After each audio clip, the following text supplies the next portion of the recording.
सत्यवान पुंडेर, हिमाचल किसान सभा जिला शिमला का अध्यक्ष हूँ। तो आज ये जो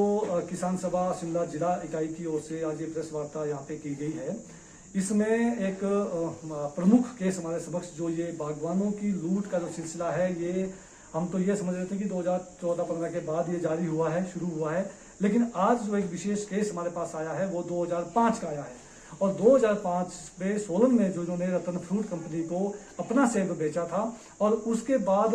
इन्होंने कंज्यूमर कोर्ट के, उसके बाद ठियोग कोर्ट के, उसके बाद वहां से भी इनके पक्ष में सारा निर्णय आया था, लेकिन अभी तक उनको ये पेमेंट नहीं मिली है। तो ये जो किसानों बागवानों की लूट का जो सिलसिला है, ये किसान सभा संघर्ष समिति ये लगातार उठाती रही है 2018 से लेकर के। और हम इसमें धन्यवादी हैं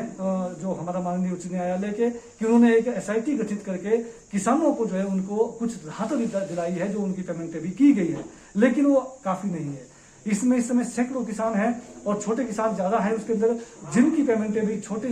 जो राशि है वो अपना केस भी दर्ज नहीं कर पा रहे हैं। तो ये ऐसी लूट जो APFC हमारा कानून है वो क्यों उपयुक्त तरीके से लागू नहीं होता है, क्यों ये जो प्रशासन है और सरकार इसको लागू नहीं करती है, और क्यों ऐसे किसानों को लूट पर निर्भर होना पड़ता है जो ये लूट का शिकार हो रहे हैं। तो मैं ये चाहूंगा कि ये जो आज राजेंद्र सिंह जी हमारे साथ पटारा गांव से जो ये कोटखाई से हैं, जो खुद लूटे गए हैं, ये भी अपनी आप बीती कहानी आपको सुनाएंगे। और ये ऐसे केसेस अगर किसान सभा के पास आते हैं और जैसे आ भी रहे हैं, तो आने वाले समय के अंदर हम इसमें जो है एक संघर्ष की रूपरेखा बनाएंगे और ये दोबारा से जो है ये जो सिलसिला हमने पहले शुरू किया था आंदोलन का, ये हमें करना पड़ेगा। नहीं तो ये जो SIT आज ये कोविड का नाम देकर के इसको पल्ला झाड़ रही है, इसको टाल रही है, जो किसानों की बकाया पेमेंट अभी भी उनको नहीं मिल रही है। तो ये जो है हम किसान सभा की ओर से आज इस प्रेस वार्ता को यहाँ पर हमने किया और यही मांग की सरकार से भी और APMC से भी, और हम इवन की SIT और माननीय जो हमारा जो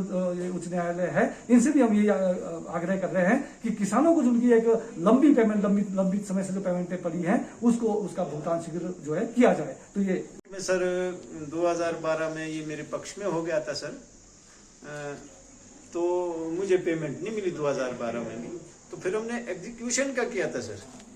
एग्जीक्यूशन का केस लगाया। तो यहाँ से समन जाते हैं तो वो नीचे जो है वो समन नहीं में वो रिसीव करते हैं, और जो समन वाले जाते हैं उनको वहाँ लड़ाई करने के लिए खड़े हो जाते हैं। तो आने वाले सर उपचुनाव भी है, तो किस तरह से देखते हैं सर, क्या मांग? शासन से हम ये मांग करेंगे जयराम ठाकुर से और JP नड्डा साहब से कि ऐसे भ्रष्ट लोगों को टिकट न दिया जाए और हमारी जो पेमेंट है वो दे दी जाए।